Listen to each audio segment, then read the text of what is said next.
Hey friends, welcome back to Game On. My name's Hugh Johnson. Today we're taking a look at Final Fantasy Type-0 HD for the Xbox One. Let's jump on in. Mixing the dark, gritty, war-torn world of Final Fantasy Tactics with the swagger of Kingdom Hearts Organization 13, Final Fantasy Type-0 introduces gamers to Class 0, a group of 14 young warriors. Final Fantasy Type-0 HD is a remake of a 2011 game of the same name, released on the PSP in Japan only. Thankfully, the folks at Square Enix decided to bring Type-0 over stateside because this game is one of the best in recent memory. Type-0 is the story of four kingdoms in the world of Orient and the four all-powerful crystals that each nation is built around. The groups of people have lived in peace until now. The Militesi Empire has invaded the Dominion of Rubrum. In response, the Dominion has deployed its special group of physically and magically gifted warriors to kick some Imperial ass. And that's where Final Fantasy Type-0 HD shines. With 14 characters, most of whom are named for cards like Ace, Nine, and King, Type-0's combat system is easy to get into and fun to play. Each character has his or her own weapon and fighting style. Cinque uses a maul to beat her foes down. 8 bludgeons enemies with the speed of his fists. And Deuce, well, Deuce uses a flute to damage her enemies. What?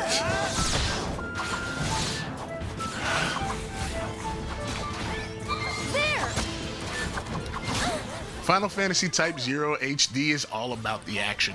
Players will defend and reclaim lands in the Dominion of Rubrum through a series of missions.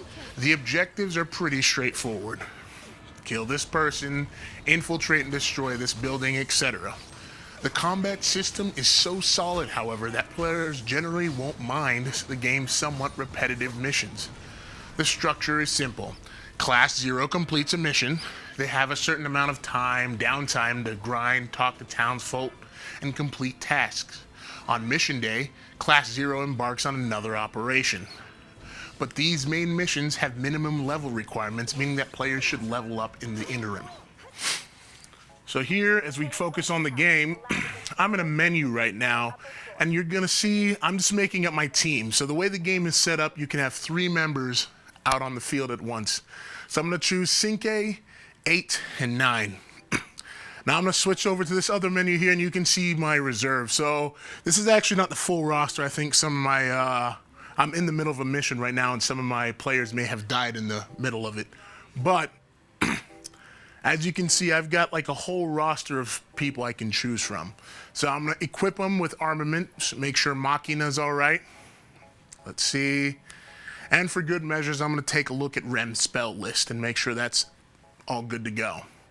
So as I go into this level right here, you're going to see we're trying to, I think it's infiltrate a research and development facility.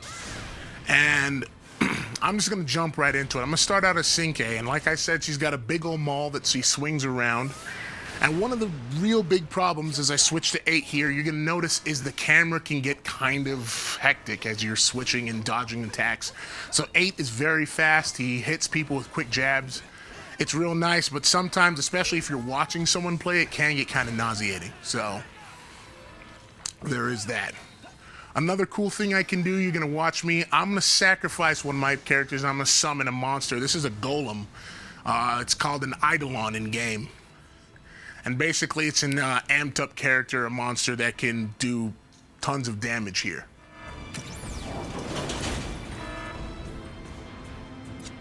And now, let's get down to business. For the pros, Type-0 does a phenomenal job creating an engaging and complex setting using minimal exposition. Type-0 HD is part of Square's Fabula Nova Crystallis mythos and explains terms like l'Cie and in a simple manner. Type-0 also allows players to explore a vast and open world from the get-go in a manner that's akin to older entries in the Final Fantasy series.